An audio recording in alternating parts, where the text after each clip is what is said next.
a stunning dessert that is simple to make. A kaleidoscope of colors set in a deliciously creamy jello that melts in your mouth. Hello everyone, it's Chef Tatong once again, and today we are making a dessert from my childhood. So ito siya, medyo old school na to siya. If you come to think of it, pero ito siya, up to now, uso pa rin siya because it's such a lovely dessert. When you slice into it, it's so colorful. It looks like a kaleidoscope, no? Ang daming kulay niya. But it's actually called Cathedral Window because it looks like the stained glass in the cathedral, di ba? Pag nakikita mo, very, very colorful. Not only is it very beautiful, but it's also very delicious. It's very refreshing. Ipapaliguan mo siya into a bed of milk, no? Milk which is set, and I will show you how to do it. So, let's start our recipe, no? So, we are having here 3 colors, no? Actually, today I'm not using gelatin. I'm using gulaman. So, gulaman is from seaweeds.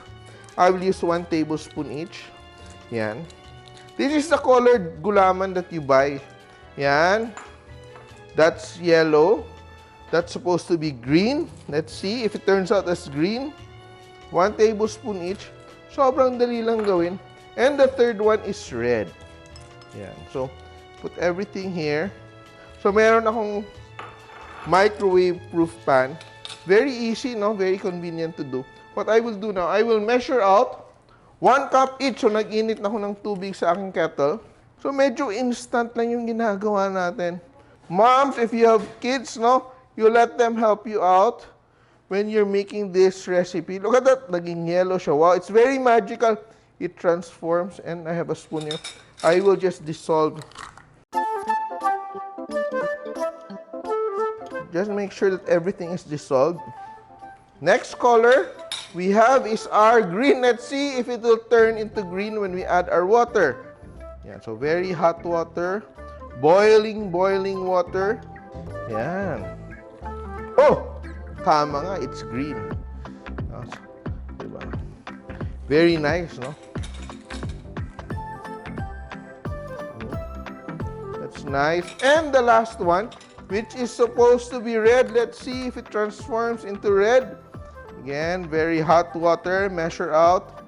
So, 1 tablespoon of the gelatin, the instant gulaman. And our very, very hot water. And yun nga, naging red. Yeah. So, your kids will really enjoy this. No? Will transform into something that's really very beautiful. We let that rest for a while. And once it's cooled down a little bit, we will put it in the chillers to set. No, we want it to set. We want it to be firm because later on, we will dice them up into small pieces. Ang una nating ginawa ay yung nagbibigay ng ganda niya, the nice colors of the window cathedral.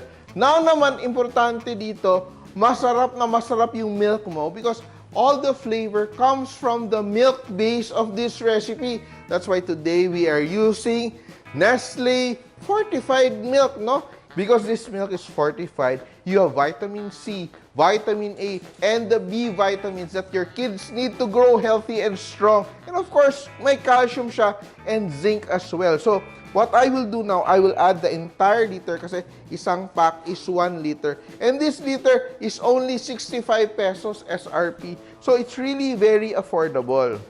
Yan. So, yung 1 liter is around 4 glasses of milk, 4 to 5 glasses of milk. So, imagine, it's very affordable. And of course, this milk is made by Nestle, which has been producing milk for over 150 years.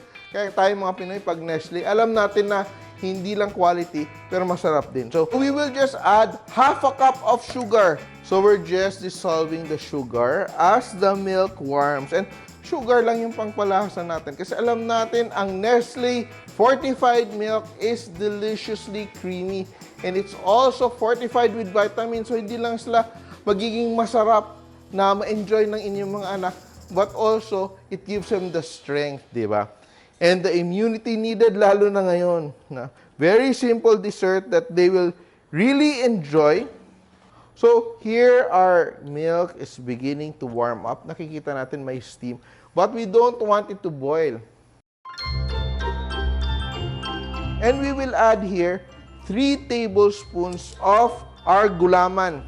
You can also use gelatin, but I like to use gulaman because it's more stable, especially in the Philippines. May araw na medyo warm, no? So if you use gelatin and you put it on your table, mas madali siyang matunaw. But with gulaman, mas stable siya. You don't have to worry too much. What we will do here, we will sprinkle it around. We won't drop it in like 1 spoonful. We want it to spread around so that it dissolves evenly. 2 and 3. Just that. Yan. And we will make sure that it dissolves. We don't want it to boil, but we want it to dissolve. Yan. So as soon as the gulaman dissolves, we will turn off our heat and let it cool down. So it's very important that we let our gulaman and milk mixture cool down while we prepare our colored gulaman as it has already set. No? We let it set earlier, and now we will cut them into pieces and arrange them in our mold. I will just transfer it to a bowl so that it cools more quickly. Yan. Yan. Look at that. Very nice. Very silky yung ating milk.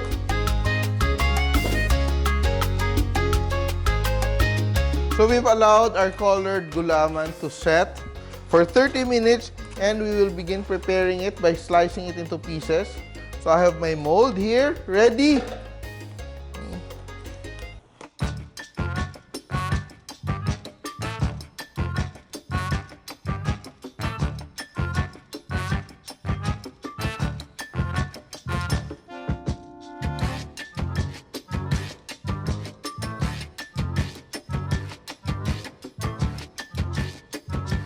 So you can just jiggle it around so that, you know, you get to mix all the colors together. So you want to cool the milk until it reaches room temperature so that when you pour it into the colored gulaman, it does not melt, no? So it doesn't become a mess. But we don't want to chill it as well. Because if we chill it now, it's going to set, which will defeat the purpose of combining the colored gulaman with our milk gulaman. Yeah.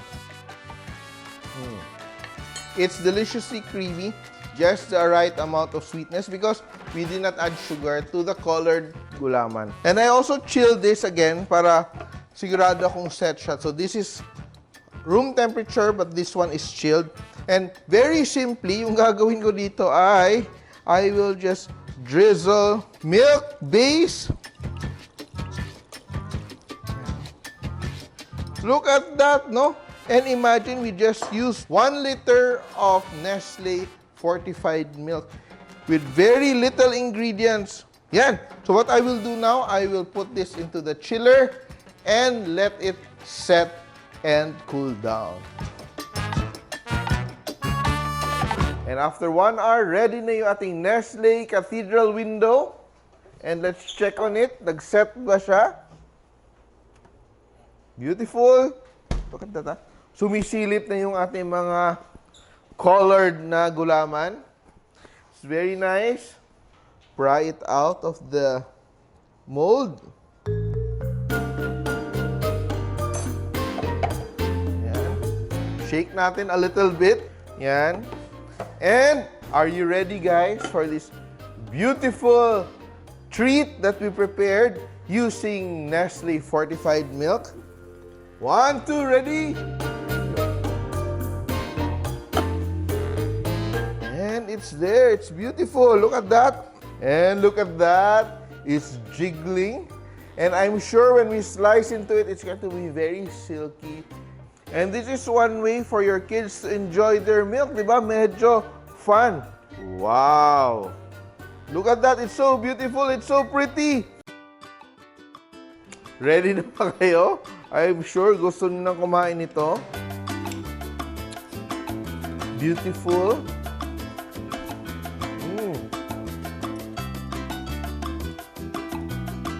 So try this at home. I'm sure your family would love this. Made more delicious with Nestle Fortified Milk. Here is our Nestle Cathedral Window. Simple!